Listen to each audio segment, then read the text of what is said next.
नमा होमिओपॅथी आरोग्य संजीवनी।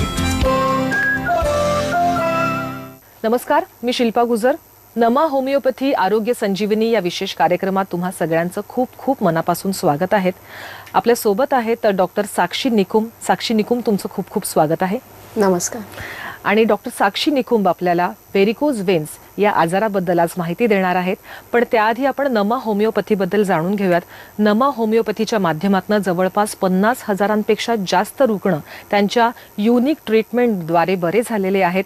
नमा होमिओपॅथीचे कर्नाटकमध्ये आणि महाराष्ट्रामध्ये सुद्धा ब्रांचेस आहेत। जवळपास 21 ब्रांचेस त्यांचे आहेत आणि गुजरातमध्ये सुद्धा लवकरच नमा होमिओपॅथीच्या ब्रांचेस सुरू होणार आहेत। महाराष्ट्रामध्ये मुंबईतलं दादर, ठाणे, पुणे, त्याशिवाय नाशिक, संभाजीनगर, नांदेड, अकोला, सोलापूर, कोल्हापूरमध्ये त्यांच्या ब्रांचेस आहेत।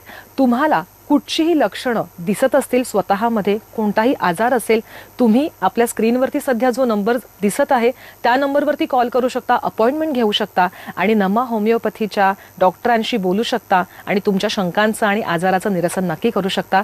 आता आपण आपल्या विषयावरती येऊयात। डॉक्टर साक्षी आपल्यासोबत आहेत। डॉक्टर साक्षी, व्हेरिकोज वेन्स म्हणजे नेमकं काय? तर व्हेरिकोज वेन्स आपण जसं म्हटलात की हा खूप प्रमाणात बघितले गेलेला आजार आहे। त्यातल्या त्यात हा खूप दुर्लक्ष सुद्धा केला जातो, कारण की मेन जे आपण बघतो की आजकालची जीवनशैली फास्ट लाईफ आहे, लाईफस्टाईल चेंज आहे, सिडेंटरी लाईफस्टाईल आपण जे म्हणतो ते आजकाल खूप वाढले आहे। त्यामुळे हा आजार जरी होत असेल तरी लोक हा खूप प्रमाणात दुर्लक्ष सुद्धा करतात। परत त्याचे सिम्पटम्स बघायला गेलं की सुरुवातीला काही काळ लोक अंगावर काढतात किंवा जे हिरव्या निळ्या शिरा दिसायला लागतात ते काही त्रास नसेल होत म्हणून ते सोडून देतात, काहीतरी औषधी उपचार मॉडर्न सायन्सची हेल्प घेऊन ते करतात। पण मुळात बघायला गेलं की हा आजार म्हणजे रक्त संचार निगडित आजार आहे। त्याचबरोबर हा आजार का होतो, जेव्हा आपलं हृदय हे ऑक्सिजनेटेड ब्लड आपल्या शरीराला पोचवले जाते, त्याच्यानंतरून ते ऑक्सिजनेटेड ब्लड पूर्ण शरीरात पोचवल्यावरती आपल्या शरीराचे मुवमेंट्स, हातपाय वगैरे हलणे, त्याची मुवमेंट्स होणे हे सगळं होत राहतं। पण जेव्हा हे सगळं होत राहतं त्याच्यानंतरून एक अशुद्ध रक्त सुद्धा तयार होतं। ते अशुद्ध रक्त गुरुत्वाकर्षणाच्या विरोधात दिशेने आपल्या परत हृदयाला फॉर फिल्ट्रेशन हे पोचवले जाते। तर हे कार्य करत असताना त्याच्यात नॉन रिटर्निंग वॉल्व्सचा समावेश असतो। तर नॉन रिटर्निंग वॉल्व्स काय करतात की हे जे गुरुत्वाकर्षणाच्या विरोधात जे रक्त वरती हृदयापर्यंत पोचवले जाते त्याच्यासाठी ते वॉल्व्स निगडित असतात। ते हे वॉल्व्स जेव्हा खराब होतात, डॅमेज होतात, डिफॉर्मिटीज त्याच्यात होते, तेव्हा तिथे रक्त साचायला सुरुवात होते। तर हे रक्त जेव्हा साचत राहतं त्याच्यासोबत आपल्या मांड्यांवरती, पायांवरती, कुठल्या ना कुठल्या भागावरती, पोटऱ्यांवरती हे हिरव्या निळ्या काळ्या फुगलेल्या शेरा हे दिसायला सुरुवात होते। यालाच आपण खूप कॉमन भाषेत असं म्हणतो की व्हेरिकोज वेन्स आहेत। डॉक्टर साक्षी, आपल्याला एक फोन येतोय, आपण त्यांच्याशी बोलूयात। माझा प्रश्न डॉक्टरांना आहे। मी खूप बरेच दिवस झाले की मला पायाचा त्रास आहे।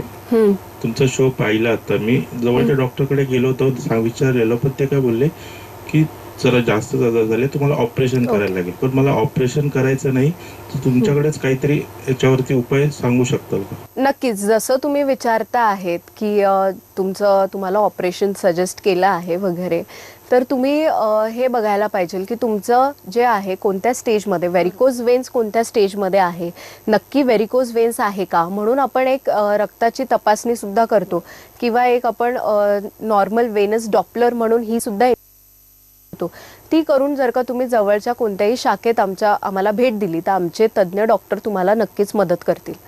नक्कीच, पण डॉक्टर, व्हेरिकोज वेन्स ज्या होतात त्याच्या मागची नेमकी कारणं काय आहेत? मी जसं पहिलेही बोलली की खूप कारणं आहेत आजकालची। मेन म्हणजे की ती आजकालची खूप सिडेंटरी लाईफस्टाईल जी आपण म्हणतो ती पण आहे, प्लस ओबेसिटी असते, वजन वाढणे, एकाच ठिकाणी कंटिन्यू ज्यांचं काम असतं, जे आपण IT जॉब्स प्रोफेशन्समध्ये बघतो। परत असेही प्रोफेशन्स असतात ज्याच्यात खूप वेळ उभे राहून काम करणे, स्वतःकडे दुर्लक्ष, हवं तितकं एक्सरसाइज न होता किंवा हवी तितकी शरीराला चालना न मिळत असल्यामुळे हे व्हेरिकोज वेन्सचे उद्भवतात।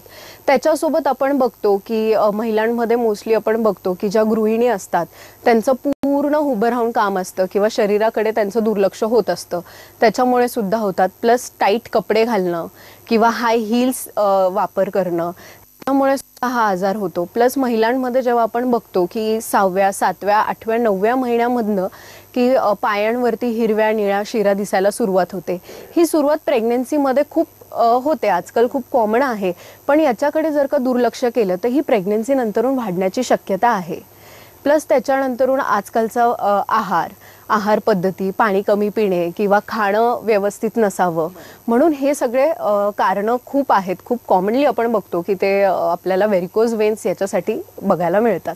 डॉक्टर, तुम्ही सगळ्यात आधी म्हणाला होतात की व्हेरिकोज वेन्स हा दुर्लक्षित असा आजार आहे, त्याच्याकडे फार कोणी लक्ष देत नाही. मग याची सुरुवात कशी होते, ह्याच्या स्टेजेस नेमक्या काय आहेत?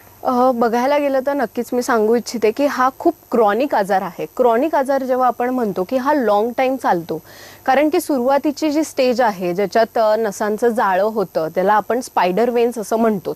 First stage of varicose veins म्हणजे स्पायडर वेन्स. त्याच्यात शिरांचं जाळं वगैरे होणं, त्याच्यामुळे आपण त्याच्यात मोस्ट ऑफ द पेशंट्समध्ये, खूप पेशंट्समध्ये साइन्स अँड सिम्पटम्स दिसत नाही, म्हणजे त्यांना काही त्रास होत नाही, फक्त शिरा दिसायला लागतात. आणि आपल्या माणसांमध्ये कसं आहे ना, वृत्ती कशी असते की जोपर्यंत काही त्रास होत नाहीये, जोपर्यंत काही ते होत नाहीये, दुखापत नाहीये, तिथे जास्त दिसत नाहीये, त्यांच्या रुटिनिस्टिक लाईफमध्ये त्याला काही हे त्रास होत नाहीये, अडचण येत नाही, तोपर्यंत ते औषध उपचार घेत नाही. पण हे खूप कारण आहे की तो आजार तिथल्या तिथे निग्लेक्ट करून किंवा जर का कधी दुखलं तर काहीतरी पेन किलर खाणार वगैरे, त्याच्यामुळे हा आजार अजून वाढत जातो. ही असते first stage of varicose veins. त्याच्यानंतरून जी सेकंड स्टेज आहे, सेकंड स्टेज म्हणजे dilatation of varicose veins. Second स्टेजमध्ये काय होतं की ह्या ज्या शिरा ज्या आपण दुर्लक्षित करतो त्यानंतरून तिथे फुगून ते फुगेशीर शिरा होतात. ते तुमच्या हाताला किंवा तिथे मग क्रॅम्प्स येणं. Most of the time patients येऊन आम्हाला सांगतात की आमच्या पोटऱ्यांमध्ये चमक येते, पोटरे ओढत आहेत, रात्रीचे कळ मारतात, झोप येत नाही, पेन होतं, चालताना दुखणं.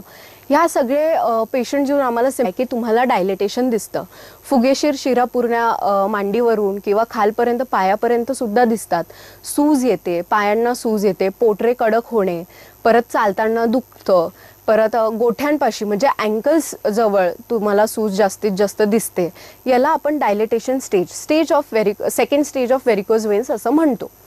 त्यातल्या त्यात मग आता आली तिसरी स्टेज म्हणजे काय, जेव्हा आपण डायलेटेशन सुद्धा दूर करतो किंवा त्या आजारावर उपचार घेत नाही सेकंड स्टेजमध्ये सुद्धा, तर हा तिथे रक्त साचून तिथे तो काळसरपणा एक यायला लागतो, कारण की हे अशुद्ध रक्त असतं. ते अशुद्ध रक्त जास्त काळ जर का त्याच जागेवरती साचलं तर मग तिथे काळसरपणा येणं, ती त्वचा काय म्हणतात कोरडी पडणं, त्याला आम्ही म्हणतो व्हेरिकोज एक्झिमा. ती त्वचा जेव्हा कोरडी पडते तेव्हा तिथे खाज येणे, पेशंट लोक येऊन म्हणतात की ते काळसर पडतं किंवा ते काळसर पडायला लागले, म्हणून आम्ही आधी खूप मॉडर्न सायन्सची मदत घेऊन काहीतरी लेप लावणार किंवा काहीतरी काय म्हणतो आपण ऑइंटमेंट, ते सगळं, किंवा काही थोडाफार दुखापती झाल्या की तिथे एकदमच नस फुटून किंवा हे होऊन रक्त बाहेर पडणं, याला थोडं आपण म्हणतो की व्हेरिकोज एक्झिमा हा मेन स्टेज आहे. हा थर्ड स्टेजमध्ये आम्ही बघतो. त्याच्यानंतर मुख्यात म्हटल्यावरती मेन स्टेज सगळ्यात जी आहे ती आहे व्हेरिकोज अल्सर. तर व्हेरिकोज अल्सर कधी होतो, जेव्हा आपण third stage of varicose veins ही नाकारतो किंवा ती टाळतो, त्याच्यावर काहीतरी पेन किलर म्हणा किंवा त्याच्यावर फक्त ऑइंटमेंट्स लावून, क्रीम, मलम हे सगळं लावून जेव्हा आपण तो टाळतो, त्याच्यानंतरून व्हेरिकोज अल्सर्स होतात. जेव्हा थोडीफार जरी जखम तुम्हाला झाली की त्यावेळेस तुमचा तिथली शिरा फुटते. का फुटते? कारण की ते रक्त जे एवढ्या वर्षानुवर्षांपासून, जसं मी आधी पण बोलले की हा क्रॉनिक आजार आहे, ते वर्षानुवर्षापासून साठवून तिथे थोडीशी जरी खरोच पडली तर ती फुटते. आणि ती ॲक्च्युली होतं कसं ना, पेशंट लोकांना जाणवत पण नाही, कारण की तिथे एवढ्या वर्षानुवर्षापासून जे रक्त साठतंय तिथल्या नसा, जे आपण म्हणतो नर्व्ह सेन्सेशन सुद्धा लॉस्ट होत जातं. त्याच्यानुसार जर का थोडंसं फार धक्का लागला किंवा एक खरचट जरी आली तरी ती शिरा फुटून त्याच्यातनं रक्त येणे, त्याच्यानंतरून थोडंसं पस, तरी अल्सर मोठे होत जातात. आणि जसे जसे अल्सर्स वाढतात तसं त्याचं कॉम्प्लिकेशनसुद्धा वाढतं. याला आपण म्हणतो fourth stage of varicose ulcers. आपली म्हणजे तब्बल याच्यामध्ये 4 स्टेजेस आहेत. तर तुम्ही चौथ्या स्टेजपर्यंत जाण्याची वाट बघू नका. त्याच्या आधीच म्हणजे पहिल्याच स्टेजला जेव्हा तुमच्या लक्षात येत आहे की नसा दिसत आहेत, शिरा दिसत आहेत किंवा त्या फुगायला सुरुवात झालेली आहे त्याच्या आधीच तुम्ही नमा होमिओपॅथच्या कन्सल्टंट्सशी बोलू शकता. आमच्या स्क्रीनवरती सध्या जे नंबर सुरू आहेत त्याच्यावर फोन करू शकता, अपॉइंटमेंट घेऊ शकता आणि तुमच्या जवळच्या ब्रांचमध्ये तुम्ही नक्की भेट द्या. कारण की मुंबईमध्ये दादर, ठाणे, पुणे, त्याशिवाय नाशिकमध्ये, संभाजीनगरमध्ये, शिवाय सोलापूरमध्ये, कोल्हापूरमध्ये, नांदेड, अकोल्यामध्ये सुद्धा, आणि आपण महाराष्ट्रामधून नसाल, कर्नाटकात असाल तर कर्नाटकमध्ये सुद्धा यांच्या ब्रांचेस आहेत. तुम्ही तिथेही जाऊ शकता आणि या डॉक्टरांना भेटू शकता आणि योग्य त्या मार्गदर्शनद्वारे व्हेरिकोज वेन्स हा विषय तुमच्या आयुष्यातनं तुम्ही नक्की घालवू शकता. जसं मी सांगितलं की हा आजार खूप दुर्लक्षित सुद्धा केलेला असतो, त्याचप्रमाणे आमच्याकडे जेव्हा पेशंट्स येतात ते 3rd आणि 4th स्टेजमध्ये येतात. मोस्ट ऑफ द टाइम आम्ही जे बघतो की जे 3rd आणि 4th स्टेजमध्ये येतात, म्हणजेच व्हेरिकोज एक्झिमा किंवा व्हेरिकोज अल्सर्स झालेले असतात तेव्हा ते येतात. तर याचे कॉम्प्लिकेशन्स काय, आपण ह्या स्टेजपर्यंत पोचस्तोवर का थांबतो, मला हा पहिला मूळ प्रश्न हाच आहे. त्याच्यानंतरून कॉम्प्लिकेशन्स म्हणजे काय, जे मायनर किंवा माइल्ड कॉम्प्लिकेशन्स आपण म्हणतो ते म्हणजे मराठी भाषेत सांगायला गेलं की मूळव्याध.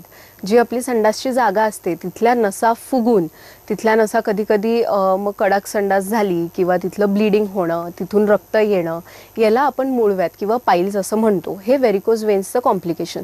त्याच्यानंतरून जे पुरुषांमधले प्रायव्हेट पार्ट्स असतात ज्याला आपण स्क्रोटम असं म्हणतो, तिथल्या नसा फुगून तिथे सूज येऊन याला आपण व्हेरिकोसील्स असं म्हणतो. ह्या निगडीत कसं असतं की पुढे जाऊन पुरुषांमध्ये इनफर्टिलिटीचा खूप आम्ही बघतो, खूप केसेस असतात जे व्हेरिकोसील्समुळे इनफर्टिलिटी होते, बाकी सेक्शुअल प्रॉब्लेम्स होतात. त्याच्यामुळे हा आजाराचं कॉम्प्लिकेशन्स आपण म्हणतो. त्याच्यानंतरून खूप मोठे कॉम्प्लिकेशन्स बघायला जातो तेव्हा आपण म्हणतो की जेव्हा जी रक्त आपल्या पायात गोठलं गेलेलं आहे, जे गोठून साठलं गेलेलं आहे, तिथल्या छोटे छोटे ब्लड्सचे क्लॉट जेव्हा ते हृदयाकडे पोचतात तिथे आपल्याला हार्ट अटॅकचे चान्सेस वाढतात. हे खूप इमर्जन्सी आहे, ही खूप लाईफ थ्रेटनिंग प्रोसेस सुद्धा असते, त्याच्यावर आपण लक्ष द्यायला पाहिजे. त्याच्यानंतरून जर का तेच क्लॉट्स आपल्या फुफ्फुसांमध्ये म्हणजे आपल्या लंग्समध्ये गेलेत तर तिथे पल्मनरी अरेस्ट किंवा पल्मनरी एम्बॉलिझम्स असं आपण म्हणतो, तो बसून सुद्धा श्वासोश्वास बंद होऊ शकतो. ती आपली खूप लाईफ थ्रेटनिंग प्रोसेस आहे. आणि मुख्यात म्हटल्यावर गेलं तर जेव्हा तेच क्लॉट, रक्ताचे जे क्लॉट्स आहेत ते आपल्या मेंदूपर्यंत पोचतात तेव्हा ब्रेन स्ट्रोक हा आजार होण्याची शक्यता आहे. म्हणजे ऑन द स्पॉट जर का पेशंटला इमर्जन्सी केसेस असतात तेव्हा आम्ही बघतो की ऑलरेडी हिस्ट्री असते व्हेरिकोज वेन्सची आणि नंतरून ब्रेन स्ट्रोक होतो. ते कॉम्प्लिकेशन खूप इमर्जन्सी आणि धोकादायक कॉम्प्लिकेशन्स आपण व्हेरिकोज वेन्सचे घेऊ शकतो. त्याचबरोबर जेव्हा आपण म्हणतो की जी 4th स्टेज आपण बघितली व्हेरिकोज अल्सरची, त्याच्यासोबत जर का पेशंटला ऑलरेडी डायबिटीज किंवा असे कॉम्प्लिकेटिव्ह आजार आधीपासून असतील तर, आणि जर का व्हेरिकोज अल्सर्स तुम्हाला झालेत तर हे नॉन हिलिंग अल्सर्स किंवा डायबेटिक फूट आपण असं म्हणतो आणि तेव्हा ते क्युअर व्हायला खूप टाईम लागतो. तर ह्या सगळ्या गोष्टीपर्यंत पोचू नये किंवा हे गोष्टीपर्यंत तुम्ही जर का आमच्याकडे आधीच आलात तर आपण क्वालिटी ऑफ लाईफ ही सुद्धा पेशंटची वाढू शकतो. नक्कीच डॉक्टर, म्हणजे मला अतिशय भीती वाटायला लागलेली आहे आता, कारण की आपण विचारच नाही करत आहे की व्हेरिकोज वेन्स तुम्हाला आयुष्यामध्ये नेमकं कुठे घेऊन जात आहे. कारण की तुमच्या शरीरावरती इतके घातकी परिणाम होत असतील तर ह्या आजाराकडे खूप जास्त लक्ष देणं गरजेचं आहे. पहिल्याच स्टेजमध्ये जर तुम्हाला असं जाणवते की आपल्या पायावरती कुठच्या नसा दिसत आहेत, फुगायला लागल्यात, तर तुम्ही नक्की नमा होमिओपॅथच्या कन्सल्टंटशी बोलू शकता आणि त्यांना भेटून तुमच्या शंकांचं निरसन करू शकता. एक छोट्याशा ब्रेकची वेळ झालेली आहे, एक ब्रेक घेतोय, पण पुन्हा एकदा नमा होमिओपॅथीचे ब्रांचेस कुठे कुठे आहेत त्याची आठवण करून देते. नाशिकमध्ये आहे, मुंबईमध्ये आहे, ठाण्यात आहे, पुण्यात आहे, त्याशिवाय सोलापूर, कोल्हापूर, त्यासोबतच संभाजीनगरमध्ये आहे, नांदेडमध्ये आहे, अकोलामध्ये आहे. तुम्ही महाराष्ट्राच्या बाहेर राहत असाल, कर्नाटक जवळ असेल तर कर्नाटकमध्ये संजीवनी या विशेष कार्यक्रमात तुम्हा सगळ्यांचं पुन्हा एकदा स्वागत आहे. आपण आज व्हेरिकोज वेन्स बद्दल बोलतोय आणि डॉक्टर साक्षी निकुंभ आपल्याला याबद्दल मार्गदर्शन करतात.